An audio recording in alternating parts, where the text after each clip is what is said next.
Você conhece o João da Bíblia? Pois bem, o João, lá na Bíblia, ele é mencionado algumas vezes, e não poucas, umas 5 ou 6 vezes, como o discípulo a quem Jesus amava. Que curioso isso. Mas você sabe onde está escrito isso? Essas 5 passagens? Olha só, no Evangelho de João. Então ele, João, escreveu por 5 vezes de que ele era o discípulo a quem Jesus amava. Ora, mas que prepotência, que arrogância. Essa é a primeira olhada, é a primeira impressão que nós temos quando a gente ouve essa expressão. Mas espera lá, vamos inocentar o João. Notem o que João não disse. João não disse que ele é o discípulo a quem Jesus mais amava. Não, ele simplesmente diz, o discípulo a quem Jesus amava. Segunda coisa, João não disse que Jesus amava só ele. Ele somente disse, João, o discípulo a quem Jesus amava. Na verdade, o que João estava dizendo com isso, não é que ele era predileto, que ele era o favorito, que Jesus gostava mais dele, não gostava dos outros. O que João estava dizendo é que ele tinha uma certeza, e ele fez questão de registrar no livro dele essa convicção dele, de que ele era amado por Jesus. Pois bem, eu gostaria de conversar um pouco sobre isso com você hoje. João, nessas 5 passagens, ele estava em situações diferentes e a gente vai aprender com essas situações como que João se sentia amado e o porquê que ele se sentia amado. Teve uma primeira ocasião, está lá em João capítulo 13, Jesus na última ceia, com os seus discípulos ali reunidos, os 12 que vieram se tornar os apóstolos, e diz que João, ele estava ao lado de Jesus, e pelo costume judaico naquela época, a ceia não tinha cadeiras, eles se esparramavam no chão, e João estava mais perto, era o discípulo que estava mais próximo de Jesus. E ali Jesus, naquela última ceia, ele diz assim, olha, algum dentre nós vai me trair. E os discípulos falaram para João, falaram assim, João, você que está mais perto aí, pergunta quem é que vai trair o Senhor. E João perguntou, Senhor, quem que é que vai te trair? Ele falou assim, aquele a quem eu der um bocado de pão. E Jesus vai lá e dá um bocado de pão a Judas, e depois disso Judas sai daquele cenáculo para providenciar a captura de Jesus. Pois bem, Jesus ali revelou a João. João estava próximo, como diz a Bíblia, do peito de Jesus. Foi o único discípulo que ouviu o pulsar do coração de Deus no peito de Jesus. Mas ele estava próximo de Jesus. E olha, não foi à toa. João, olha que engraçado, nessa época em que ele era esse discípulo e se tornou apóstolo, ele não tinha 20 anos de idade, talvez 18, 19 anos, era um jovem. E ele estar perto de Jesus ali não foi por acaso. A gente vai ver que ele era competitivo. E João foi lá e com certeza ele se esforçou, ele planejou ser o mais próximo, ganhar dos outros e ficar mais próximo de Jesus naquela ceia. Nesse momento ele fala, o discípulo a quem Jesus amava. A segunda passagem está lá em João capítulo 19, na cruz. Quando Jesus estava sendo crucificado, a Bíblia relata que João estava ali. Não se tem registro de que outro discípulo estivesse ali na cena da crucificação, mas João estava ao lado de Maria, mãe de Jesus. Jesus não pediu isso, ele não recebeu esse mandamento, essa ordem, mas ele quis. E ele estava presente na crucificação de Jesus. E naquele momento Jesus olha para João e fala assim, João, e sua mãe, Maria, eis o seu filho. Ele estava delegando, ele estava passando essa responsabilidade para João, cuidar da sua mãe. E naquele momento o João, ele escreve, João, o discípulo a quem Jesus amava. A outra passagem está lá em João capítulo 20, Jesus agora morre, é sepultado, Maria Madalena está lá, levou perfumes para perfumar o corpo de Jesus na sepultura, depois do sábado, quando ela chega lá, a tumba está aberta, o corpo de Jesus não está lá, e ela volta correndo para contar aos discípulos que sumiu, o corpo de Jesus não está lá. Quando João e Pedro ouvem isso, os dois correm até o sepulcro. Só que a Bíblia diz que João correu mais que Pedro, mais jovem, mas ele também era mais interessado. Ele corre, ele chega primeiro ali na tumba. A Bíblia diz que ele olha, se agacha, olha, mas não entra. E ele vê ali os lençóis que envolviam o corpo de Jesus no chão e o lenço que envolvia o rosto de Jesus jogado em cima onde ele estava deitado. E ele olha ali, não entra, e a Bíblia diz que naquele momento ele creu que Jesus tinha ressuscitado. Novamente, nesse registro, João coloca João, o discípulo a quem Jesus amava. Quarto episódio, está lá em João capítulo 21, foi quando Jesus aparece novamente aos discípulos. Eles estavam ali às margens do mar da Galileia e eles tinham tentado pescar e não pegaram nada, e quando eles estavam chegando na margem, Jesus aparece, só que eles não percebem que é Jesus, e Jesus não se deixa perceber que é ele. Fala assim: amigos, pegaram alguma coisa? Fala assim: não, pegamos nada. Fala assim: joga agora a rede do lado direito do barco, como se tivesse diferença do lado direito ou esquerdo. E eles lançaram a rede. Quando eles vão puxar aquela rede, a rede estava abarrotada de 153 grandes peixes. E quando João, que estava com Pedro também no barco, mas quando João puxa aquelas redes, ele olha para aquela pesca inédita, abundante, extravagante, ele diz assim: é o Senhor. Ele reconhece que quem estava ali na praia e que orientou eles a fazer essa pesca novamente era o Senhor Jesus. O que eles fazem? Eles vão para a borda da margem ali do lago, e ali Jesus já tinha aquecido a brasa, estava assando um peixe, preparando pão, e ali tiveram uma refeição com Jesus. E nesse momento dessa refeição, dessa grande pesca, João registra João, o discípulo a quem Jesus amava. E a quinta e última registro dessa ocorrência foi quando, lá em João capítulo 21 ainda, que depois dessa refeição com Jesus, Jesus passa a andar e ele faz aquelas perguntas a Pedro naquela refeição: tu me amas, tu me amas. Ele está, na verdade, ratificando, confirmando o ministério de Pedro. Pedro estava derrotado, Jesus já tinha aparecido a ele, e agora Jesus restaura Pedro ao ministério.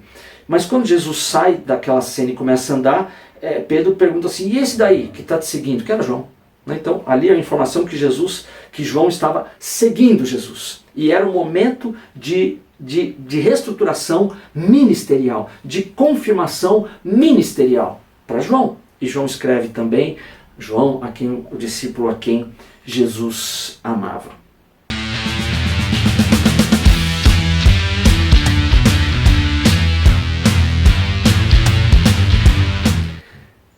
O que aconteceu nesses 5 momentos em que eu mencionei aqui?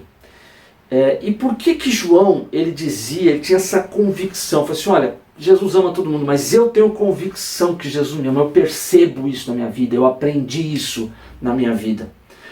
Quando estava lá na ceia, né, e que João foi lá e ficou próximo de Jesus, guarde isso, ele ficou próximo, ele buscou estar próximo de Jesus. Jesus revela a ele quem o haveria de trair. Mas não foi só um momento que isso aconteceu, ou só uma vez. Percebe-se que João tinha essa prática de estar perto de Jesus. E nesse momento em que se colocava perto de Jesus, ele recebia, como recebeu naquele momento, uma revelação de Jesus.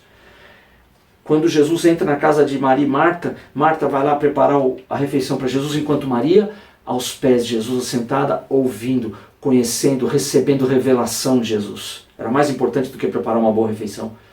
Então, houve uma provisão naquele momento da ceia. E João marcou isso, assim: peraí, essa revelação de Jesus para mim é sinal de que ele me ama. Depois, quando lá na cruz ele estava lá com Maria, e ninguém pediu que ele fosse lá ou fizesse aquilo, mas ele sentiu-se na obrigação de estar junto do seu grande mestre e amigo Jesus, e estava ali com a mãe daquele que estava sendo crucificado. Então, naquele momento em que ele estava próximo de Jesus, na sua crucificação, Jesus passa a ele uma responsabilidade. Então, filho cuida dessa mãe, mãe cuida desse filho. Ele estava ali dando uma provisão para a mãe dele e também uma provisão para João. Ele estava dando uma responsabilidade. Primeiro ele recebe uma revelação quando ele está na ceia. Agora a provisão de Deus vem na forma de uma responsabilidade. Depois que ele vai lá ao sepulcro, notem o detalhe, quando ele olha lá para dentro, ele vê lençóis no chão, e ele vê um lenço embrulhado em cima onde Jesus fora deitado. E a Bíblia diz que ali ele creu que Jesus ressuscitou. O que aconteceu ali? Maria Madalena veio com uma suspeita. Roubaram o corpo do Senhor. Levaram o corpo do Senhor. O Senhor tinha morrido, tinha envolvido ele em lenço, e Madalena achou que ele tinha sido roubado. Só que quando João viu ali os lençóis no chão e um lenço ali onde estava deitado, ressuscitou. Sabe por quê? João capítulo 11 fala da ressurreição de Lázaro. E sabe quem escreveu João capítulo 11? O João.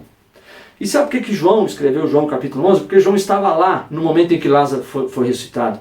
E ele estava lá quando ele viu que tiraram a pedra da tumba de Lázaro. Ele estava lá quando Jesus diz assim, Lázaro sai para fora. Ele estava lá quando aparece na porta da tumba um homem todo enfaixado.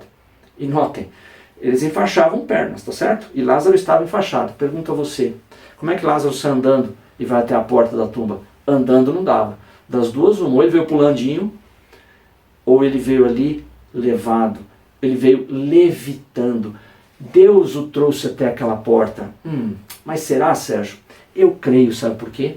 Porque naquele momento Lázaro representava a igreja. E a igreja vai ter um momento maravilhoso do arrebatamento, onde ela vai ser levantada. Não vai subir com as pernas, mas ela vai ser levantada. Mas João estava naquela cena, ele viu um Lázaro todo enfaixado. E Jesus disse, tirai a faixa dele. E tiraram. Aí que ele pôde se movimentar, ele pôde andar, e as faixas, os lençóis, caíram ao chão. Então quando ele entra na tumba de Jesus, ele olha os lençóis no chão. Fala assim, não levaram o corpo de Jesus. Jesus saiu desses lençóis. Então naquele momento do sepulcro em que João estava ali, e ele foi ali, falaram de Jesus, ele foi para perto de onde Jesus estava. Então se a tumba era o lugar que ele foi sepultado, ele foi ali na tumba. E o que ele recebe? Qual a provisão de Jesus naquele momento do sepulcro? Ele recebe a revelação da ressurreição de Jesus. Aquilo foi muito importante para João, por isso que ele tinha essa convicção, falou assim, Jesus ama todo mundo, mas eu tenho certeza que ele me ama, eu percebo o amor de Jesus. Na sequência, quando ele foi lá, que Jesus encontra os discípulos ali na praia, e Jesus fala, lança a rede do lado direito do barco que eles lançaram, e voltou cheia de peixes. O que Jesus proveu ali? A pescaria. E depois quando João segue Jesus, e Pedro pergunta, vê esse aqui, quando que ele vai morrer? Ele estava seguindo Jesus. O que Jesus estava ratificando na vida de João ali? O seu ministério. João foi preso lá na ilha de Patmos, ele escreveu o Apocalipse, recebeu outra revelação de Jesus Cristo. Ele teve um ministério marcante no Novo Testamento. Percebo que em cada momento em que João se aproxima, ele tem uma experiência com Jesus, ele recebe a provisão de Jesus e aquilo faz perceber que ele está sendo amado por Jesus.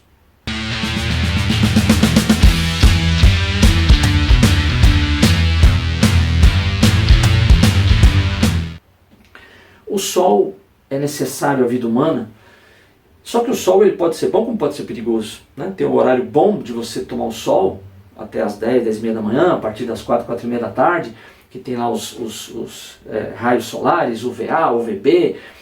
O sol bom, ele ajuda no metabolismo da vitamina D do organismo. Então quando você sai e se expõe ao sol, você recebe a irradiação do sol. E aquilo te afeta de algumas maneiras, tonifica a pele, mexe na tonificação da pele, ajuda no processamento de vitamina D, do cálcio. Então isso é importante, quando você se expõe ao sol, você não precisa pedir ao sol, você não precisa escrever uma solicitação. A simples e mera exposição ao sol, acontece alguma coisa, uma influência na sua vida. João capítulo 15, verso 9 diz assim, como o Pai me amou, assim eu os amei. Permaneçam no meu amor. Olha só o que Jesus estava dizendo.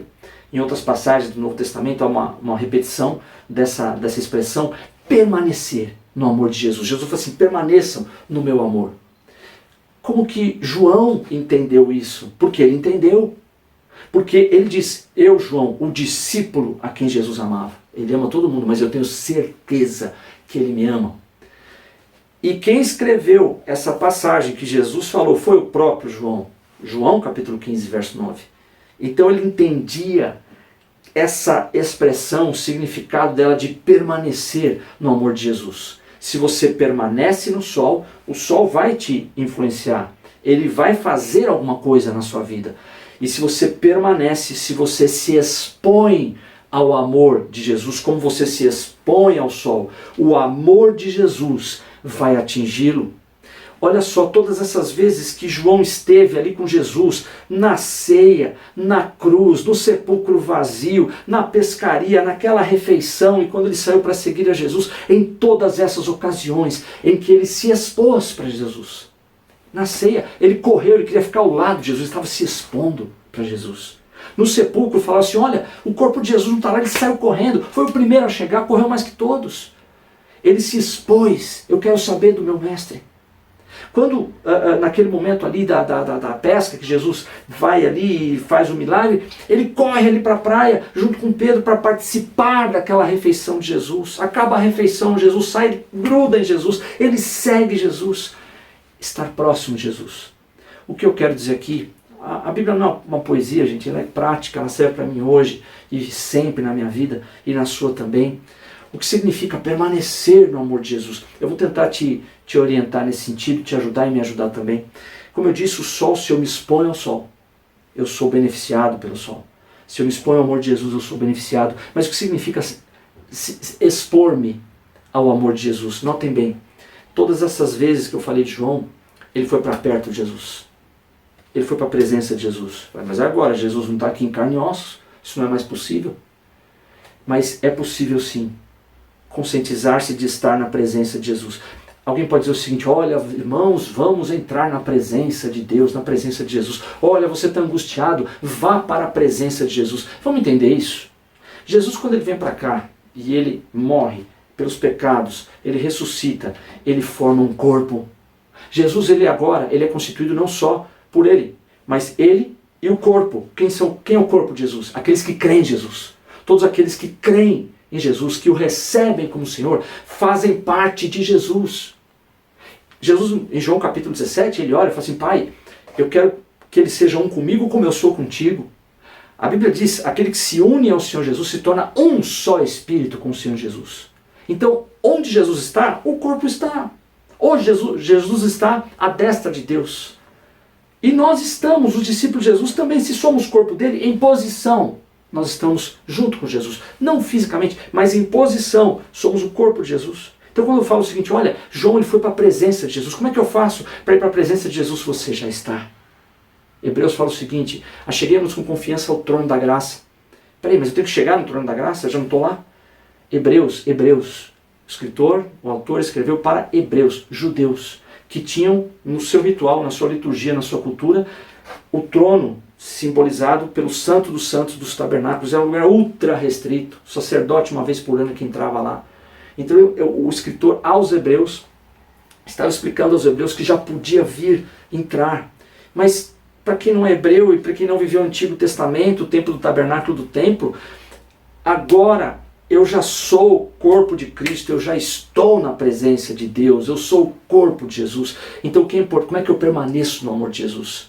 Eu permaneço quando eu me conscientizo, falo assim, peraí, estou na presença de Jesus. Sabe por quê? Muitas vezes a gente esquece disso. Vem lá uma aflição, vem lá um ataque, vem lá uma perturbação na vida e você fica ansioso, angustiado, desesperado. Mas tem alguns elementos que a Bíblia coloca para que a gente, através desses elementos, a gente entenda que estamos na presença de Jesus. Por exemplo, a oração. Tiago diz assim, está alguém entre vós aflito? Ore. Ora, então a oração é algo muito poderoso. Não é a oração que é poderosa, o nosso Deus é poderoso. Mas quando diz assim, está alguém entre vós aflito? Ore. A oração é um meio excelente de você se conscientizar que você já está posicionado na presença de Jesus. João, na presença de Jesus, foi amado, permaneceu no amor de Jesus, estava sendo afetado pelo amor de Jesus, porque toda vez que ele estava na presença de Jesus, havia a provisão de Jesus para ele.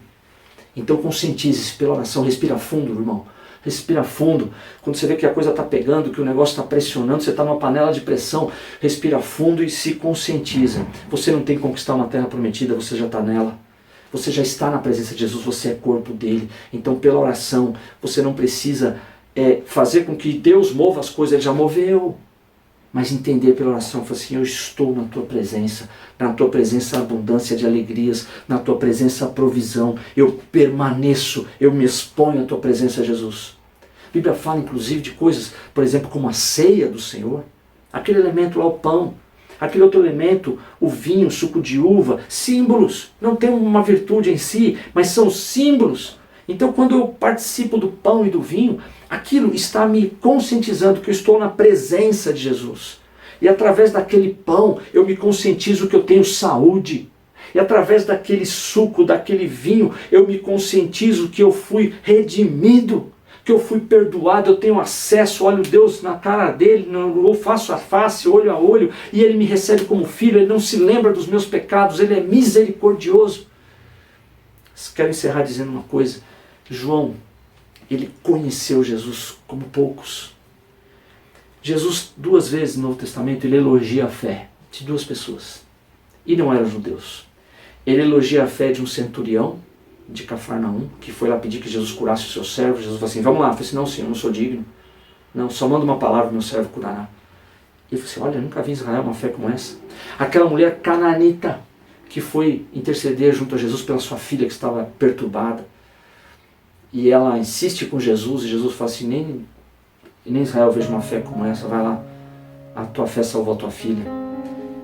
Aquele centurião, que era um romano, aquela mulher que era uma cananita, esses 2 conheciam Jesus, melhor do que muito judeu que estava lá. Conheciam do ponto de vista de intimidade. A Bíblia fala que você pode conhecer Jesus, tem 3 palavras no grego.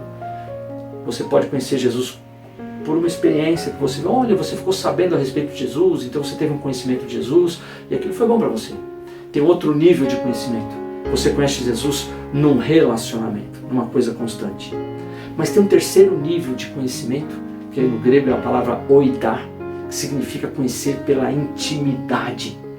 É por isso que João dizia, João, o discípulo a quem Jesus amava. Pretendi nessa mensagem limpar a barra do João. Ele não foi pretensioso, ele não foi arrogante, pelo contrário, ele tinha uma intimidade com Jesus que fazia ele ter certeza que Jesus o amava. Eu quero orar por você. Senhor Jesus, muito obrigado, porque o teu amor é uma realidade perene, constante, poderosa, e eu posso me expor a esse amor. Muito obrigado, Jesus, porque o teu amor, ele age por meio de provisão. Não é uma poesia, mas cada vez que João se aproximou do Senhor, houve provisão de Deus. Eu oro, Deus, em nome de Jesus, por todos agora que estão me ouvindo e que passam por uma aflição, que passam por um problema, uma enfermidade, uma crise. Senhor, nós estamos aqui nos expondo ao teu amor. Nós estamos nos conscientizando de que o Senhor é meu pastor, não me deixa faltar nada, de que eu estou na tua mão e nada vai me arrebatar da sua mão, de que no Senhor eu posso todas as coisas.